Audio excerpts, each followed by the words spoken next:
السلام علیکم ورحمۃ اللہ وبرکاتہ۔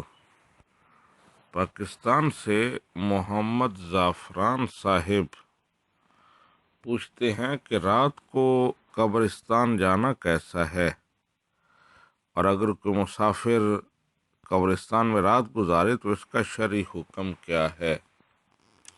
جی محمد زعفران صاحب، رات کو قبرستان جانا یہ جائز ہے۔ نبی رحمت صلی اللہ علیہ وآلہ وسلم سے ثابت ہے، آپ رات کو قبرستان تشریف لے گئے۔ سیدہ عائشہ صدیقہ رضی اللہ تعالی عنہ روایت کرتی ہیں کہ ایک رات میں نے نبی رحمت صلی اللہ علیہ وآلہ وسلم کو اپنے بستر سے غائب پایا۔ آپ کو تلاش کرنے نکلی تو آپ بقیع شریف، مدینہ کا قبرستان، اس سے واپس تشریف لا رہے تھے۔ جب آپ واپس آئے تو آپ نے ارشاد فرمایا، اکنت تخافین ان یحیف اللہ علیک ورسولہ، اے عائشہ، کیا تم اس بات سے ڈرتی تھی کہ اللہ سبحانہ و تعالیٰ اور اس کا رسول تمہارے ساتھ ناانصافی کرے گا؟ تو کہتی ہیں، میں نے عرض کیا، یا رسول اللہ صلی اللہ علیہ وسلم، میں نے گمان کیا تھا کہ آپ اپنی کسی اور زوجہ محترمہ کے پاس تشریف لے گئے ہیں۔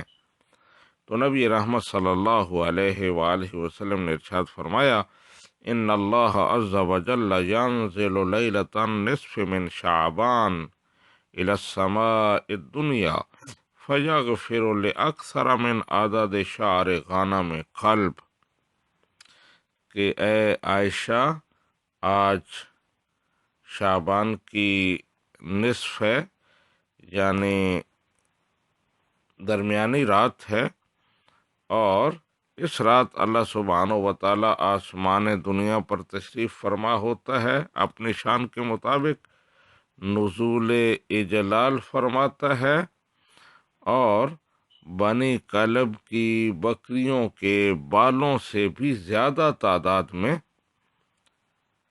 مسلمانوں کی، مومنوں کی مغفرت فرماتا ہے۔ اب یہ حدیث پاک سنن ترمذی اور سنن ابن ماجہ اور دیگر کتابوں میں موجود ہے، تو بالکل صریح ہے کہ رات کو نبی رحمت قبرستان تشریف لے گئے۔ تو اس سے ہمارے لیے یہ مسئلہ واضح ہو جاتا ہے کہ رات کو قبرستان جانا یہ شرعاً جائز ہے، اس میں کوئی ممانعت نہیں ہے۔ اور اسی طرح اگر کوئی مسافر اور اسے کہیں پناہ گاہ نہیں ملتی اور قبرستان میں کوئی سیف جگہ اسے ملتی ہے تو وہاں رات گزارے، تو اس میں بھی کوئی شرعی رکاوٹ نہیں ہے۔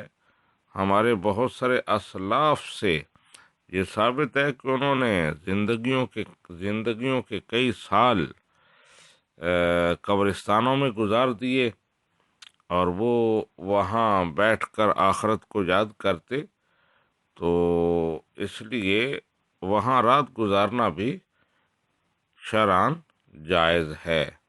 ھذا ما فہمت واللہ ورسولہ اعلم بالصواب۔